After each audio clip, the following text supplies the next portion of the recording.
Today on episode number 377 of the Teaching in Higher Ed podcast, Lauren Bellaera joins me to talk about critical thinking in theory and practice.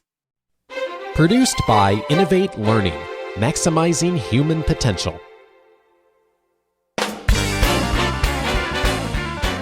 Welcome to this episode of Teaching in Higher Ed. I'm Bonnie Stahoviak, and this is the space where we explore the art and science of being more effective at facilitating learning. We also share ways to improve our productivity approaches so we can have more peace in our lives and be even more present for our students.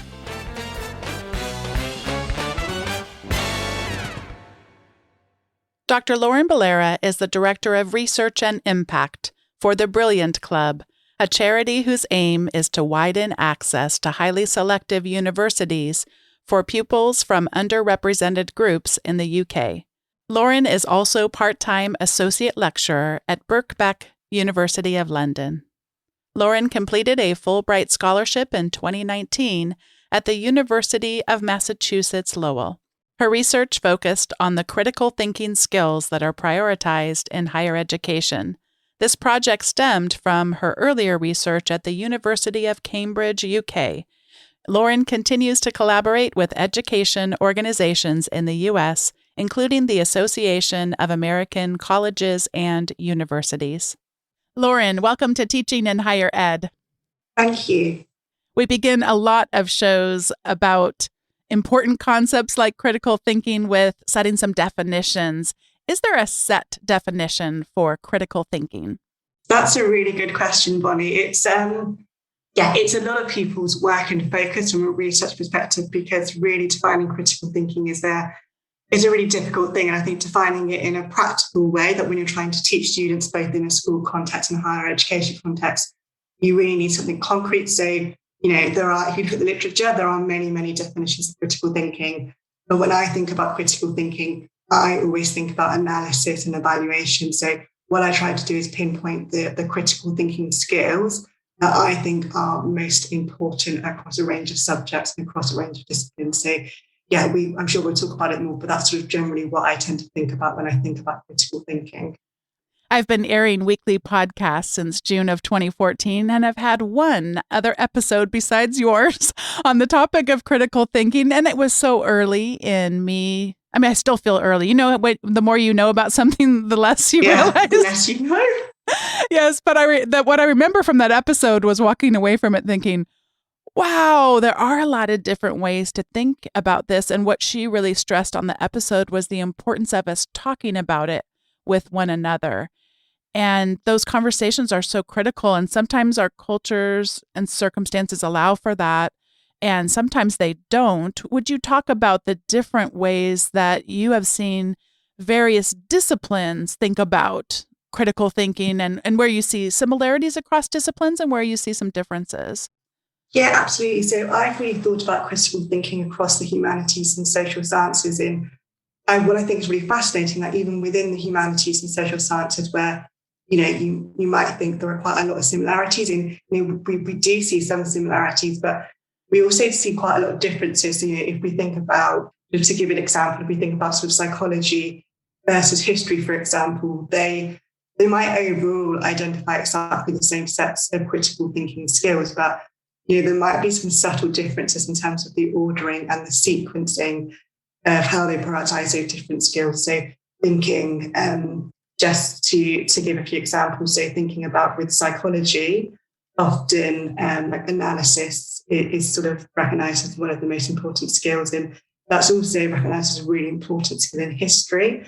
But also that evaluation part comes into play much more quickly, because you think about history where you're looking at sources and you're sort of evaluating and sort of critiquing sources, that becomes really important. Whereas in psychology, sometimes it's a bit more about data and really that kind of analysis of information and analysis of data. So, I think, and then we try and connect it through to STEM, and we think about critical thinking in a STEM context. This is something which I think is really quite different to humanities and social sciences. So again, I think, sort of a similar array of critical thinking skills would be discussed.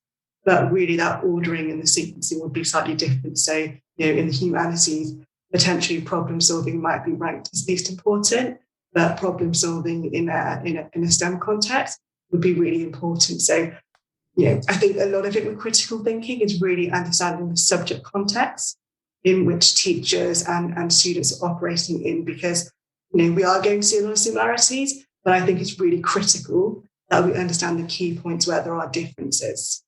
In your research studies, in some of them, and you asked educators to rank the following 10 skills. I'll read them in just a moment. From the most important skill down to the least important, you listed analysis, evaluation, interpretation, inference, explanation, inductive reasoning, creativity, problem solving, description, and deductive reasoning.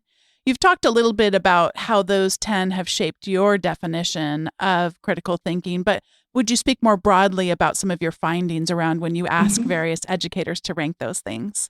Yes, yeah, absolutely. So this was a study, again, focused on humanities and social sciences instructors, both in the UK, because I'm UK-based, but I also did a Fulbright scholarship in the US. So I was really interested in understanding the probably slightly different, but also quite similar education context in which both the UK and the US higher education system operate in. What I did, as you said, is I got academics to rank critical thinking skills in order of importance. And it was really interesting because before I did this, and we asked 200 instructors, with just shy of 200 instructors overall, to go through this ranking exercise. I didn't really know what we were going to find. I actually thought we might find a complete disarray of just lots of differences across the humanities and in social sciences. But really kind of remarkably, what we found is that we saw a really clear level of consensus.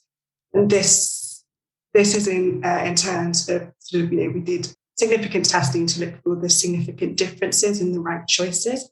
And what we see is that analysis, evaluation, and interpretation overall are ranked as significantly more important.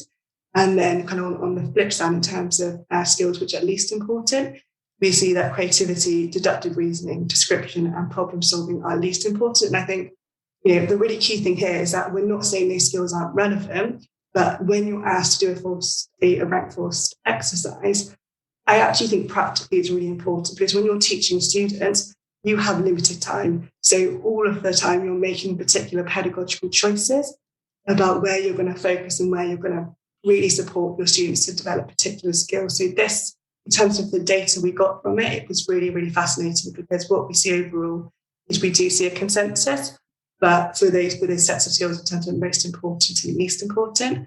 But then we saw a couple of differences at the subject level. So just to draw a couple of examples. So I've just got the paper and the analysis in front of me. Okay, yeah. So we had significant differences across the subjects, except for the subject of philosophy, where sort of descriptively we had very similar trends, but probably because of the sample size, we didn't quite reach significance. And also what we had for history is that we had problem solving was ranked as least important. And then we didn't sort of see that pattern in psychology, for example. So overall, we're seeing these broad patterns, but we're seeing a couple of subtle differences, and also a couple of subtle differences between things that are statistically significant and not statistically significant. So that is also interesting to observe as well. In my own teaching, and also as I have had the great privilege of being able to coach faculty over many years now, I see a broad thing that happens to many of us. We start out, and I definitely started out having no idea what I was doing. And it's very easy to get focused on content. And the phrase that I'll often hear that is sort of an alarm bell would be, I need to cover this. And if you adopt a textbook that someone else has adopted, there can be this temptation to think, oh gosh, I have to cover this huge textbook.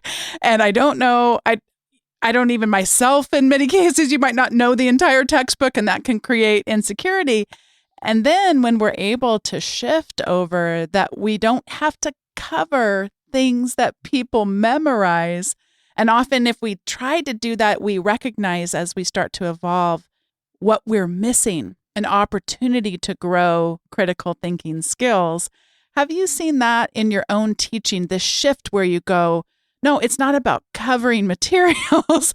And I don't mean to insinuate that we don't need to build bodies of knowledge. But again, did you see that shift where in your own teaching, or have you seen that in the research where you go, wow, that it takes some of the pressure off and yet adds pressure on in some really important, fascinating ways?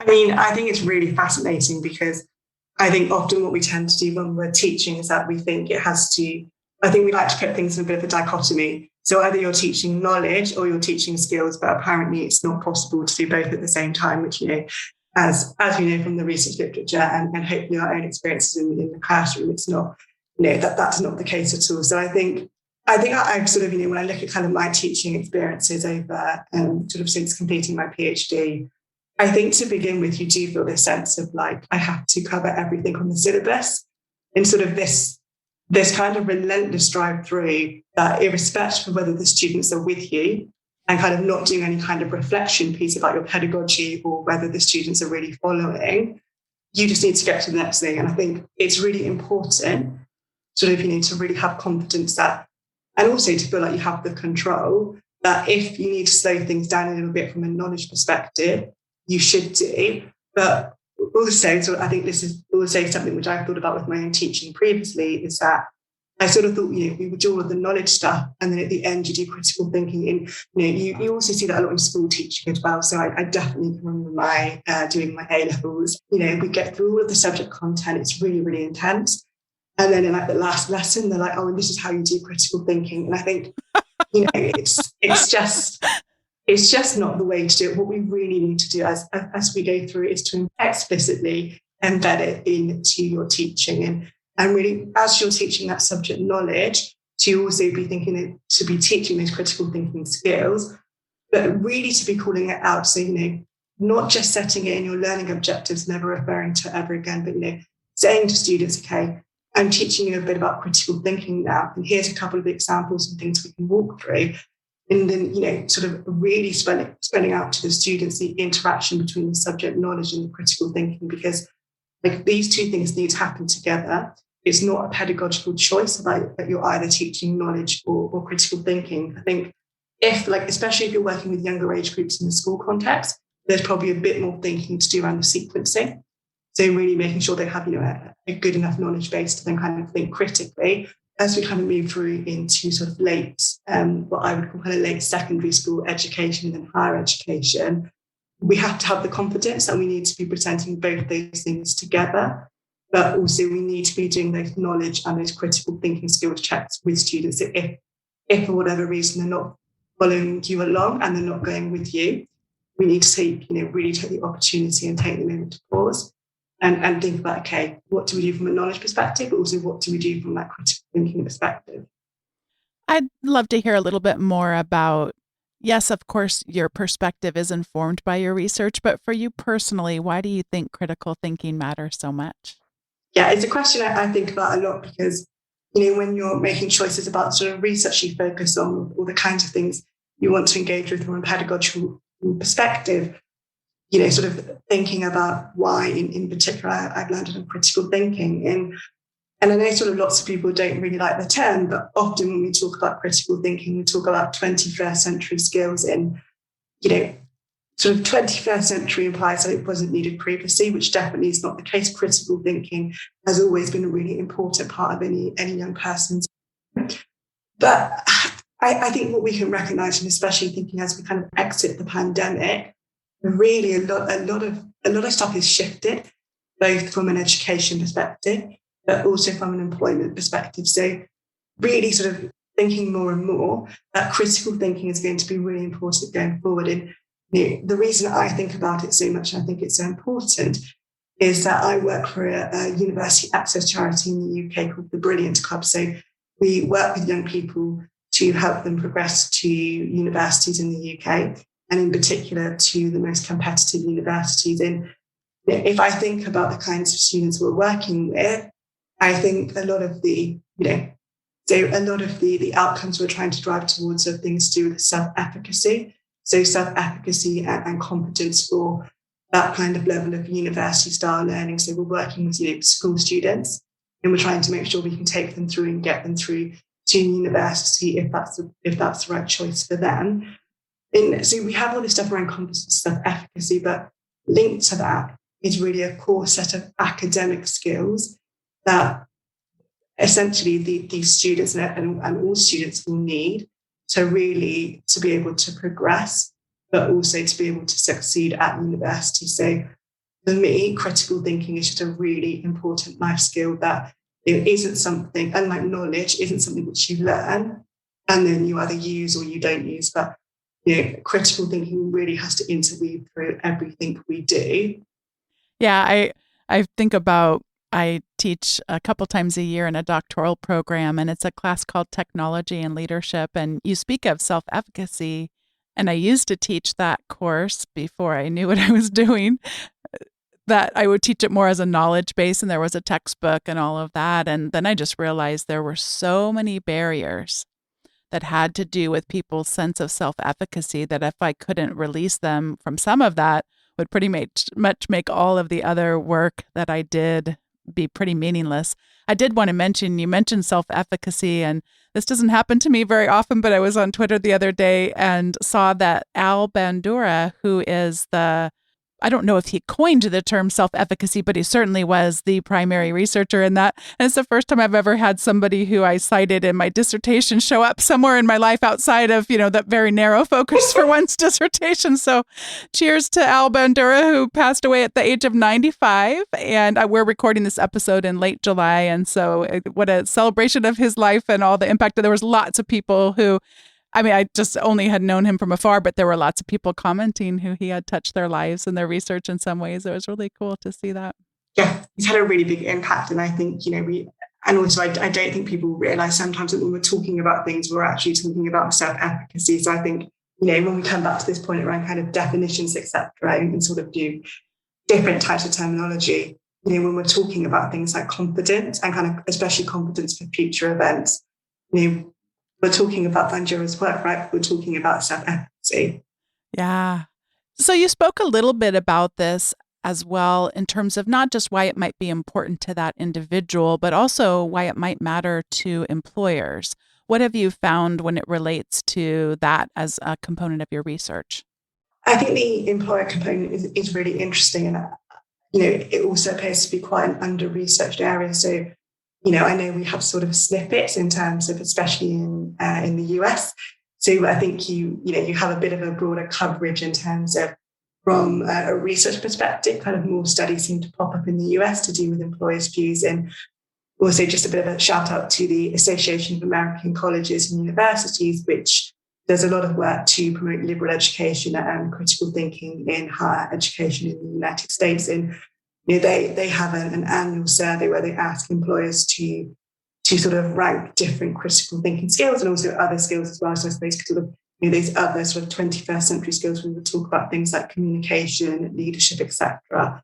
And I think what we see is a really interesting interplay. So we see employers saying that critical thinking amongst other skills is really important, but then also what we see is that employers are saying that college graduates, university graduates are coming into the workforce and they're not fully equipped with all of the skills, and especially they're not fully equipped with all of the critical thinking skills. And so, I think just that in itself makes it sort of really explicit as to why critical thinking is really important. But I also think there's another kind of interesting component, which is you have employers saying critical thinking is really important, and then they're sort of leaning on higher education institutions to teach critical thinking. And then, potentially you might have higher education institutions and kind of leaning on schools and saying, well, they're in schools for much longer. They kind of need to come to us a bit better prepared, and then we can do kind of a few more things with them. I really think what we need to do is really see it as a system level approach. So we're talking about schools, university and employers all having a joined up approach together. And, I think some of it is just making sure we're having these shared conversations, but also we're having a shared understanding of what we mean by critical thinking. Because we can't really treat it as a piecemeal thing. So, we know there are gaps, there are issues and gaps in employment. We also know in an HE context, there are real challenges of teaching critical thinking effectively. And it isn't because the lecturers or the teachers aren't doing their very, very best. It's because critical thinking is an incredibly difficult and complex thing to teach.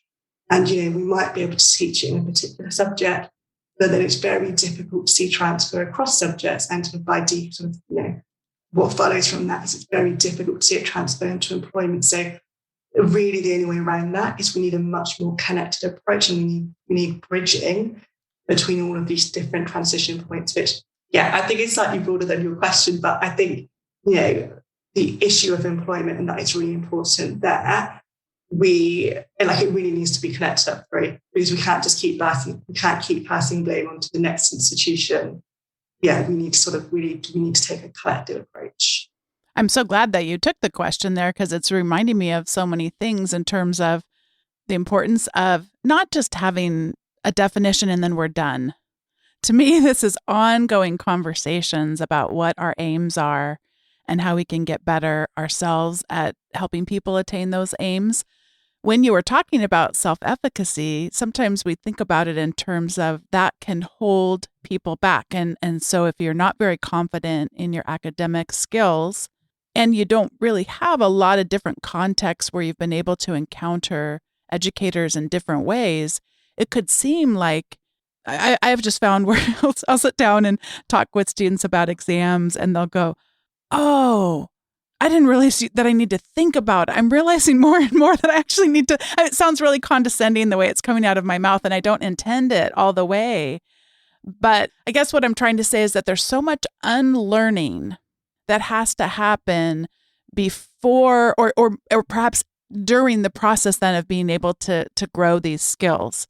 That if we can't kind of flip that switch that says this is accessible to you, this is what it is, and here's how we're growing. And as you were saying earlier, doing it over time. You mentioned that employers really look for communication. It's always, in the studies I've seen, top 3. I mean, I've never seen one that isn't the top 3.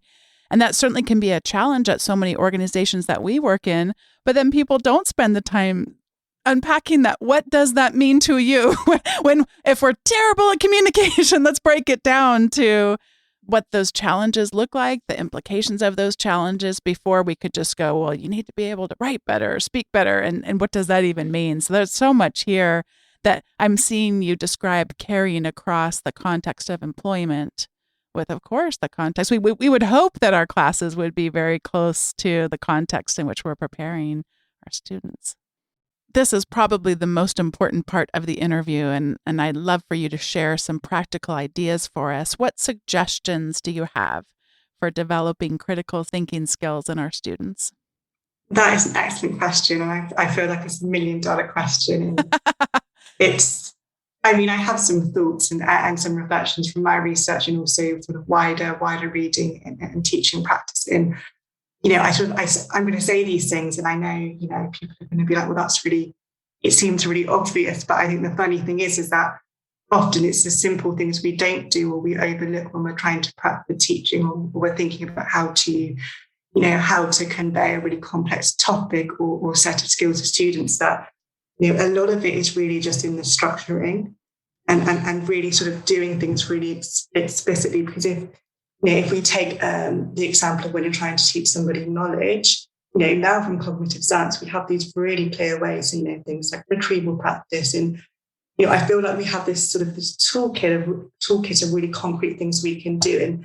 And really what I would like to do is to see that more and more for critical thinking. So, really taking the science of learning approach. And I know, other researchers as well. So Pooja Agarwal, for example, is one of her recent publications was to do with critical thinking and higher order thinking and retrieval practice. So, I suppose from a theoretical perspective, I'd really like to see kind of even more of that connection coming through from from sort of connecting up the cognitive psychology and then kind of weaving it through to critical thinking. And my sort of immediate recommendations and tips with critical thinking is that we know from the evidence it has to be explicitly taught. And again, this sounds really obvious, but from my research survey, but also other research papers, it's really clear that across both school and university teaching, the kind of primary method of teaching critical thinking is implicitly.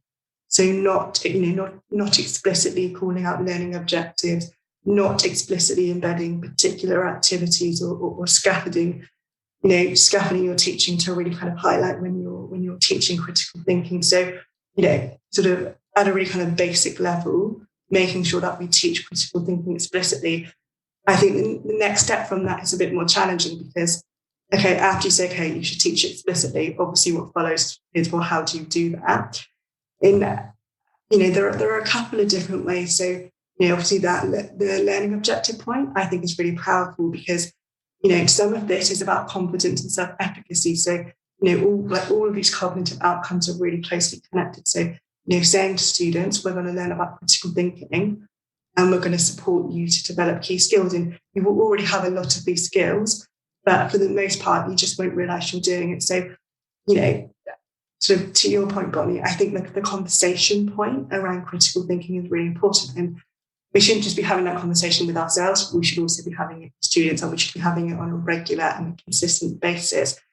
And then just to point to a couple of activities that I think are particularly effective in this, these really come off the back of a group of academics and a group of critical thinking researchers that I spoke to when I was doing my research in the US. And sort of collectively, they had sort of decades upon decades of experience of both teaching, but also research and critical thinking. And I think those two things are really important because what we want to is really bridge. We want to bridge between the academic research and critical thinking, and we want to then sort of connect it through to critical thinking in teaching practice. So just to give a couple of examples. So again, this might sound quite simple, but I think sometimes it's overlooked.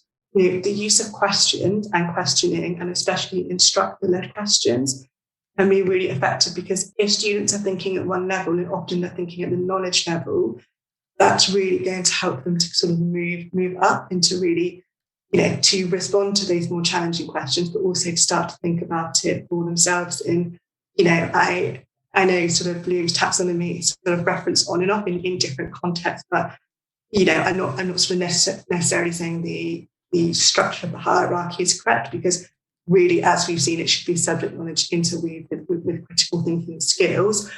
But I think from that, it gives a little bit of helpful context for thinking about how you might start to frame particular questions, and especially thinking around that analysis and evaluation piece. And then sort of the other thing is, and this is especially if you want to develop analysis and evaluation skills, is that there's a number of things out there to do with, and not sort of just thinking about mind maps, but thinking about how you help students to structure their arguments. So, for example, I'm a really big fan of argumentation diagrams, which was originally created by Professor Michael Nussbaum and colleagues. And this, it's quite like the diagram is quite simple, but it really visually represents the fact that you want students to take a particular debate, to weigh it up, and then to really synthesize it and bring it back together. And the biggest thing that I've really learned from my research is that as much as possible, you basically need to treat it a bit like subject knowledge. You really need to scaffold it, and you really need to treat it almost in a step-by-step process. And that doesn't mean that the thinking will necessarily be really linear, but you need to get students into a rhythm of doing these particular steps, asking these particular questions, engaging with questions. And then what you will see over time is that organically, these things will happen without these particular learning aids. But to begin with, it's really difficult for anybody if you go in really deep with critical thinking without thinking a little bit about some of the scaffolding and some of the support that you will put in place. It's so great that these practical approaches you have are simple. So much of it, these small things that we do. I mean, we also think they're small. And then when you actually do them, if you actually go back and look at your learning outcomes on a regular basis, boy, that can be a really heavy, important mental exercise to do, but it just seems so simple. Oh, just go back and take a look. And you mentioned the Bloom's taxonomy, which of course has lots of debate around it. But even if we're going to debate it and recognize that there are different interpretations we can take, at least thinking about what is it specifically that we are asking students to do and why. and how it maps to as authentic of a context as we can is just such a helpful exercise. Well, this is the point in the show where we each get to give our recommendations, and I'm going to start with one that is just pure joy and a second that's more of a practical resource that actually follows up on something you just shared. I wanted to share that I'm always careful about not recommending a book I haven't read or something I haven't watched or that kind of thing. I don't recommend things just based on having heard them. So as of the end of July, I have only seen 2 episodes of this new season of a television show. So I'm going to recommend at least the first 2 episodes, although I suspect it's going to continue to be great, of a television show that is called Ted Lasso. And it follows an American football coach, Ted Lasso, who heads to the UK to manage a struggling London football team in the top flight of English football. And it is just such a positive show. I have close to zero interest in sports. I don't watch them on television. This is not a big part of my universe. And so I took a while to get started on season 1. And then once I did, just completely binged it. And so it's been really fun that it's back now. I put it in my calendar knowing that was coming out. It's just such a positive source in my life. The main character, Ted Lasso, is really someone who has a unique, positive lens on life and draws out the strengths in others and has a great empathy for them and helps people bring out their best in the work that they do. So that's a real joy for me lately. And then I also, on a practical thing, wanted to recommend something I didn't know, Lauren, was going to tie so well with what you shared. And that is a report called Cognitive Science Approaches in the Classroom from the Education Endowment Foundation. And it is a review of evidence-based approaches and many of the things that you talked about earlier, such as retrieval practice, managing cognitive load, spaced learning, interleaving, etc. And I read through it, and it's just very practical. Here are the techniques, and then here's some ways that you can put them into practice. So those are my 2 recommendations. And Lauren, I'll pass it over to you for yours.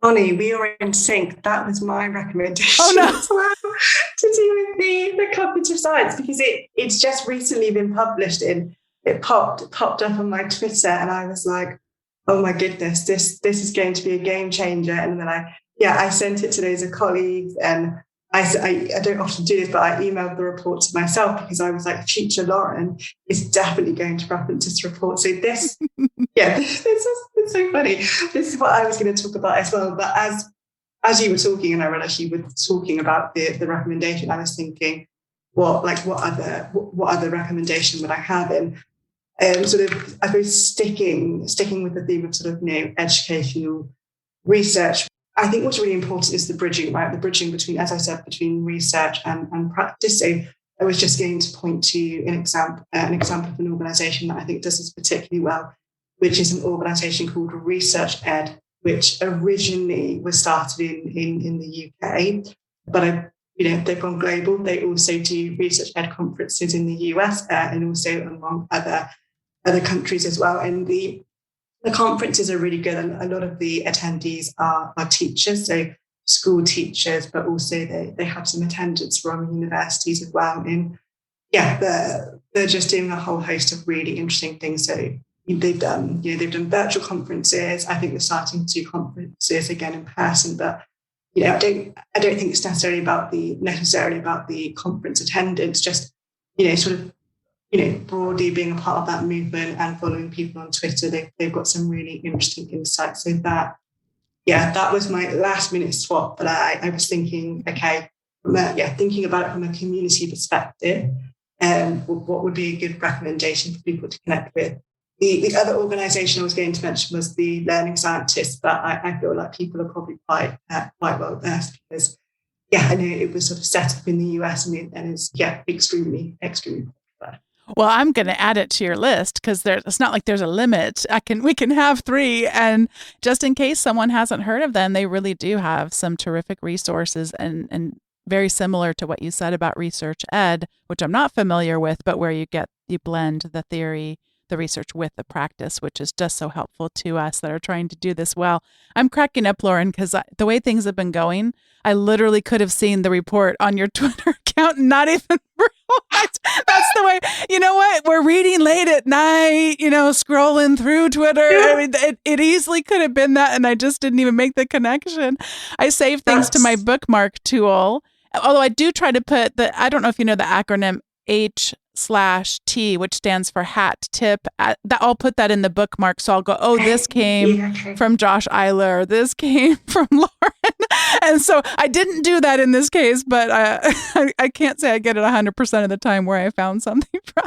I think just good news travels fast. So I don't think it's that surprising that we've both come across it and we're both very excited about it. Yeah. Well, you said it just came out too. So it makes sense that a lot of people are talking about it. It's really well done. So Lauren, it has been such a pleasure to get to know you a little bit through this process. Thank you so much for answering my query. I first saw your article in the AAC&U, and you mentioned them previously in our conversation, and I instantly thought, oh gosh, we've only had one interview specifically about critical thinking, and it is so important to the work that we do. So thank you for your contribution. I'm so looking forward to continuing to follow your research and learn from you, and just thanks for sharing and investing in this community.